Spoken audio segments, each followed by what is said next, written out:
afternoon time check. It's 11:43 a.m. and we're going to cook lunch for today. Yung lulutuin natin is my invention na food. It's pasta, tuna pesto pasta.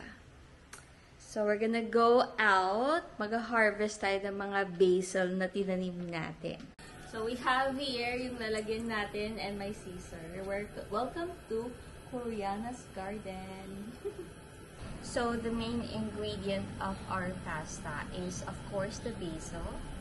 So right now we have here basil. So mag-ano tayo.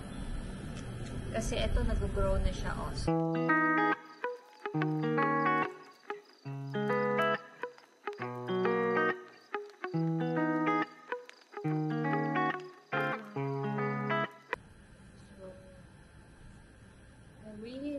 Basil. And hindi naman siya gaanong kahit mahirap plant yung alagaan yung basil as long as well watered lang siya. Diba? Ang ganda ka lang kasi pag yung harvest lang yung lulutuin mo, diba?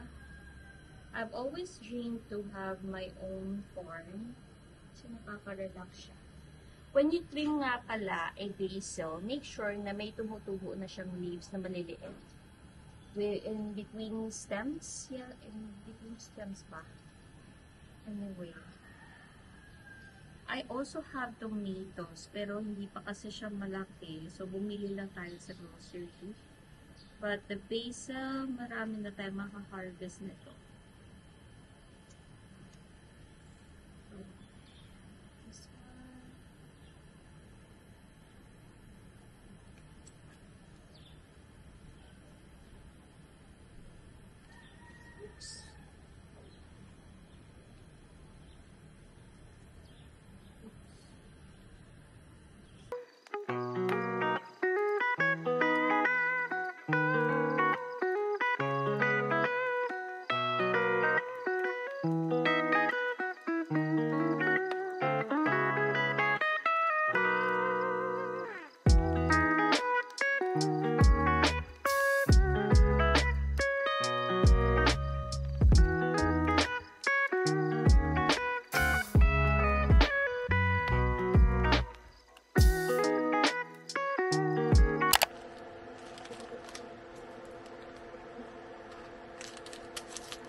So, you got all the ingredients na.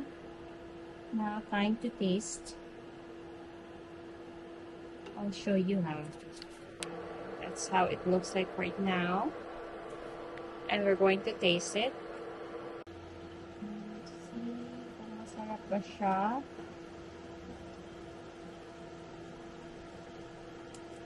Yeah. It's good. Add a little bit of this one. So what I usually do is I don't mix the pasta with the sauce. Para pag gusto mo more sauce, and you can add more. And if kung gusto mo naman konti lang, at least, diba, hindi masyado. And you can save the rest of the sauce and cook another pasta, diba? So I'm gonna put a little here.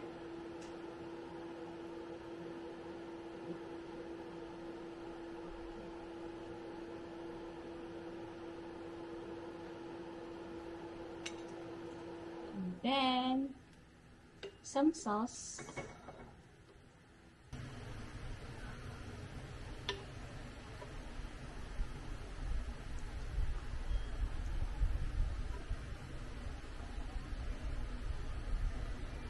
And voila!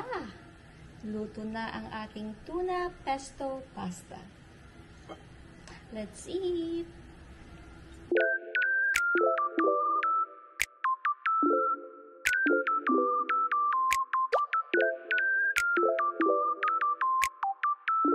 Time to eat. I've got a strawberry drink right here. And my pasta. Let's try.